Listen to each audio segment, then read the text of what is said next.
you know, parang tayo si Jam. Isubok natin. Basta, so, Sabado na naman, mag-open tayo ng keyboard. Nakalagay naman dyan yung title. Medyo matagal na to dumating, pero kailan natin siya mabubuksan. Kasi una, marami na nagre-request. Kaya, open na natin. Anyway, so, ayun nga, Ajas or Ajas. Feeling ko Ajas. Ajas, ito, AK820. Medyo, sa sobrang tagal, ito nakatambak yan dyan.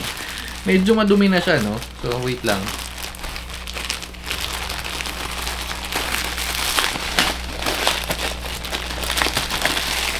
Okay.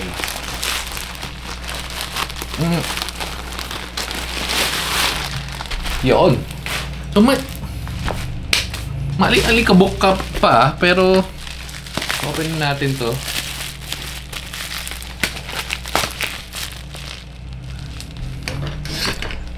So, nakuha natin siya ng ang original price niya, yan, 3,390 or 3,400. Pero, nakuha tayo ng voucher. Medyo, yun nga, ilang beses ko na sinasabi, medyo matumal yung voucher ngayon. Pero, yun nakabili ako ng bag yan, yun nasa likod yan, Low Pro, tsaka yung Carlink kit, nakakuha tayo ng 500 na discount doon. Pero, bukod doon, wala na eh, mahina yung discount doon eh. Medyo durog yung box mo, men. Pero, tinuwa itsura, parang lumaban pa to sa gera, oh. Pero sige, okay lang.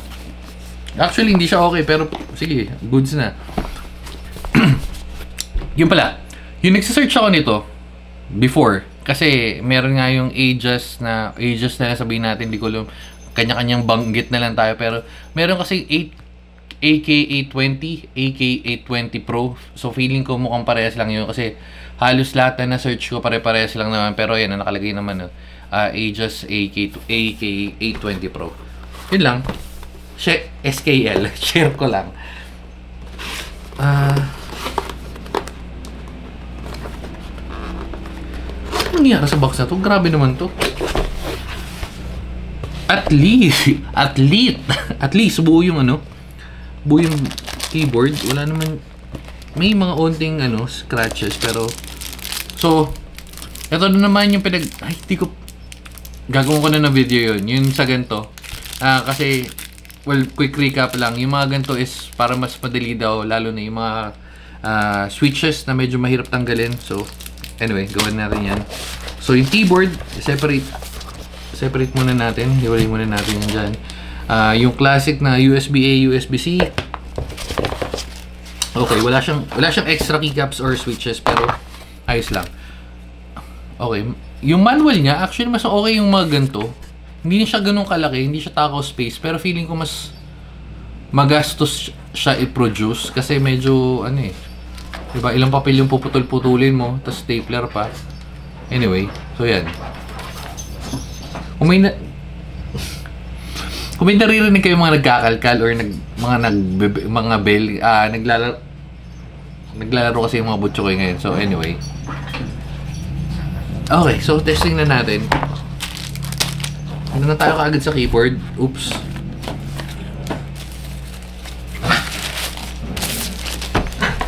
Iba't ibang klase pala to. Yung nakuha natin is yung gray gift switch. Ito, wait.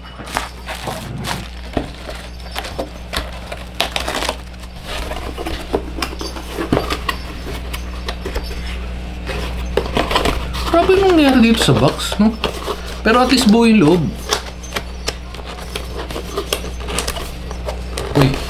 Uy.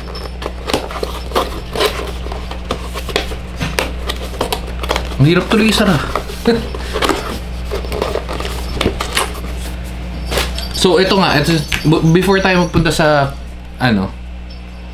sakto, thumbnail na rin natin. Okay. So, bago tayo pumunta, ba't naging 3K na lang to? Hindi. Tama, parehas pa lang din. 3K is yung, okay. Ito yun. Yung isa kasi, yung, ito. Nakikita nyo, iba yung switch niyan versus dito. Ito is yung yellowish gray.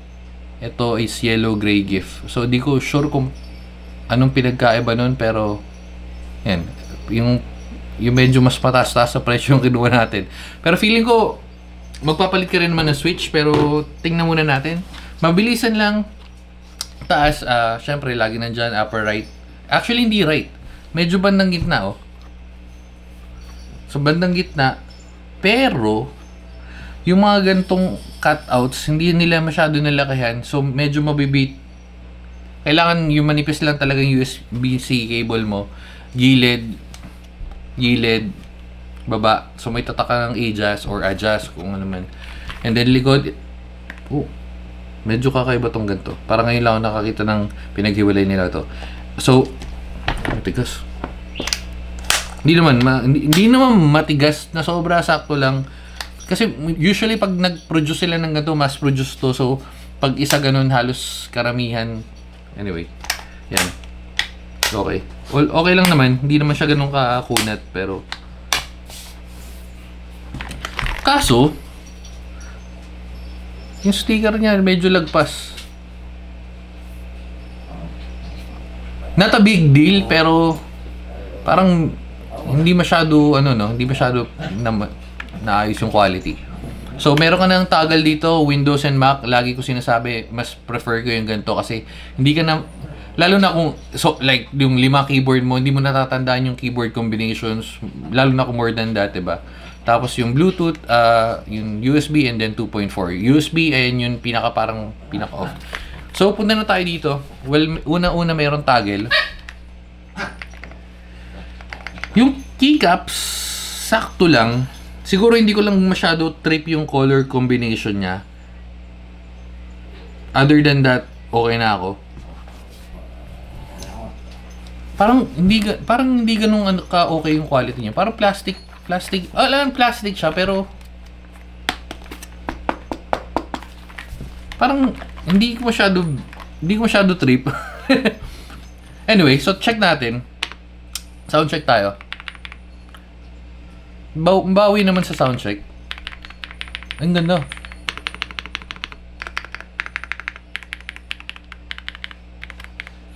Isa pa to. Ito. Lagi to. Ang Takaw Space kasi to, madalas naman. Ewan ko siguro comment kayo kung gumagamit kayo ng control or alt dun sa right hand side, pero sana FN and then alt, or kung isang button na lang kasi nare-remap naman to may application naman, di ba? Pero sound check nga, maganda.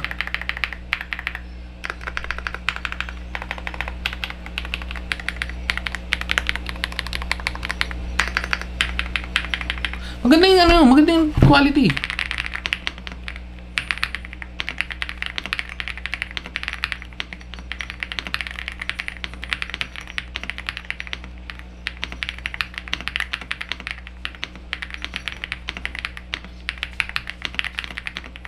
Di ba? Yun nga lang, ito talaga medyo nagigets ko na kung bakit. Kasi ganito yung colorway ng Faker 75 Pro. Kung i-compare dito, balikan nyo yung isa kong video na Faker kasi yun yung current na ginagamit ko doon sa isang computer. Medyo nako-compare ko siya kasi parehas nga yung colorway niya. Medyo off para sa akin. Hindi naman medyo off. Okay naman siya. Pero kasi yung quality nun iba, yung ganda Tapos may halos parehas ng setup and may knob din Yung knob niya nga medyo ayos lang naman. Open natin, check natin yung switch. Oops.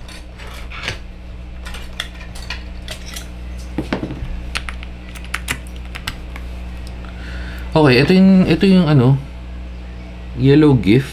Ano yung tatak? Huwang switch.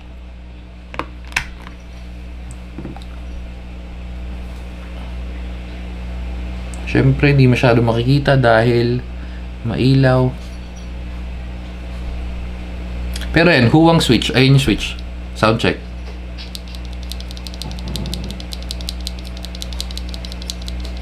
Okay. Pero ito, kung naghahanap ka pa rin for whatever reason, ito south facing, 5 pins, ayun naman, nakita niyo naman. Meron na rin siyang foam sa loob, kaya maganda na yung tunog. Tapos, ano ba? Hindi eh, hindi siya, ano eh.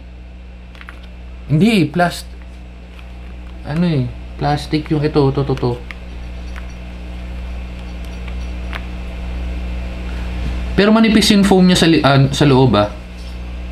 Ayun oh. Pero still maganda yung tunog, di ba? Ah. Okay. Tignan natin. Hoy, balik. Mali. Tuh.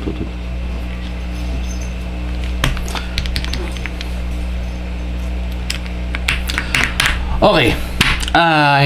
Hindi na natin siya ko-connect sa phone or sa Steam Deck or saan para i-testing. I mean, okay siya. Kaso sa place niya, confirm ko lang. Wait. Saan na yun? Nasa yun? Kakabili lang natin nun eh.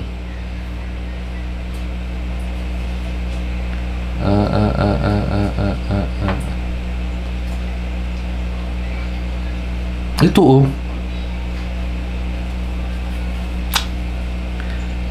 Same shop ko siya nabili. Ito.